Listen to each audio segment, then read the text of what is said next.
সন্ধেবেলায় চা খেতে খেতে হঠাৎ আমার স্ত্রী বলল, ভাবছিলাম অনেক দিন তো হাতাখুন্তির সঙ্গে লড়াই করলাম, এবার একটা রান্নার মাসি রাখা যাক। আমিও সম্মত হলাম।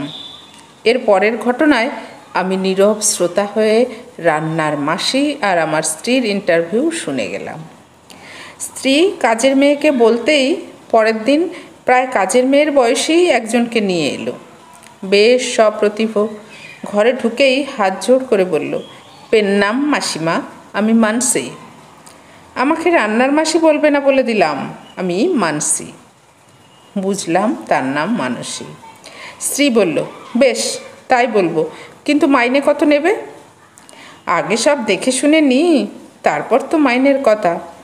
আপনারা তো বুড়ো বুড়ি থাকেন, সেটা জেনে নিয়েছি, কিন্তু অতিথি বিতিথি আসেন কে? না আসে, তবে এসে দুপুরে খাবার মতো অতিথি তেমন কেউ আসে না। মাঝে মধ্যে আমার মেয়ে আর নাতনি আসে। ও তারা এখানে খায়? হ্যাঁ, সকালে আসলে খায় বই কি। তাহলে সেদিন রান্না বেশি? আলাদা করে কিছু নয়, শুধু চাল একটু বেশি নিতে হবে আর মাছ 2 পিস বেশি। ওই হলো। এবার আপনার কিচেনটা একটু দেখি। না, বেশ বড় আছে আর বেশ খোলামেলা। ভালো ভালো, মাইক্রোওভেনও আছে দেখছি। এরপর আতকে উঠে বলল, এ কি মিষ্টি নেই? আরে রাঁধবে তো গুঁড়ো মশলায়, মিক্সির কি দরকার? সর্ষে পোস্ত এসব বাটবো কিসে? কেন, শিলে বাটবে? ও বাবা, বাটনা করলে আমার ড্যানা ব্যথা করে। সে কি, আমি এই বয়সে কচু বাটি আর তোমার পোস্ত বাটতে ড্যানা ব্যথা করে? দেখুন মাসিমা, আপনার আগের দিনের লোক, খাঁটি জিনিস খেয়েছেন। আমরা জন্মস্থক ভেজাল খেয়ে হাত পায়ে তাকত নাই। আচ্ছা, সে দেখা যাবে। টোস্টারও তো নাই দেখছি। পাউরুটি টোস্ট করবো কিসে? আমরা পাউরুটি খাই না। তাহলে ব্রেকফাস্ট কী দিয়ে খান?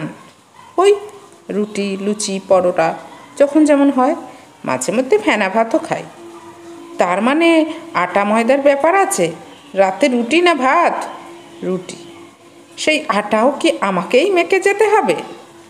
হ্যাঁ, গেলে তো খুব ভালোই হয়। কুটনো কি আমাকেই কাটতে হবে? অবশ্যই। দেখো মাসিমা, আমি 2টো আইটেম রান্না করে দেব। আমি ভাতকে আইটেমের মধ্যে ধরছি না, ওটা তো করতেই হবে। এছাড়া মাছের ঝোল আর একটা তরকারি। সে কি, ডাল করবে না? আমার স্ত্রী অল্প উত্তেজিত হলো। ডালের অনেক হ্যাপা। ডাল করলেই একটা ভাজা করতে হবে, তারপরে তরকারি, মাছের ঝোল, 4টে আইটেম হয়ে গেল। আচ্ছা, কুটনো কি আমাকেই কেটে নিতে হবে? ওমা, তাছাড়া কে কাটবে? তাহলে তো 3 বেলা দুজনের খাবার তরকারি মানে অনেকটাই কুটনো কুটতে হবে। 3 বেলা খাবার তরকারি মানে ভাতের সাথে মোচা, থোড়, কচুরলতি এইসব হবে। তাই দিয়ে কি রুটি, লুচি এসব খাওয়া যায় নাকি? ওই দেখো, আরও একটা আইটেম বেড়ে গেল। একটা নয়, 2টো।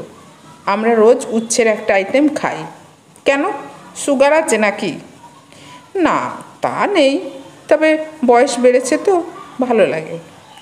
তবে শোনো, আমি 4,000 টাকা মাইনে নেব।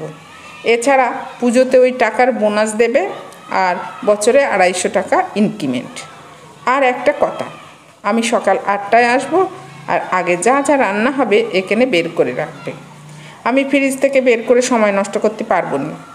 আর হ্যাঁ, রান্না সব জোগাড় করে নেব, তবে 10টার মধ্যে যতটা হবে ততটাই। আর বাকি যা থাকবে তুমি নিজে করে নেবে, না রেখে দেবে, না ফেলে দেবে, সেটা তোমার ব্যাপার। তো কথা হয়ে গেল। রাজি থাকলে কাল খবর দিও। আমি এখন চললুম, আমার সময়ের দাম আছে। গিন্নির অনুমতির অপেক্ষা না করেই সে প্রস্থান করল।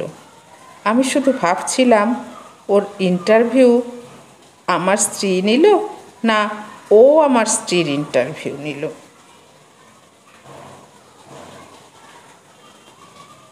এতক্ষণ পড়ে শোনালাম একটা মজার গল্প, ইন্টারভিউ। লেখা সংগৃহীত, কণ্ঠে আমি অপর্ণা।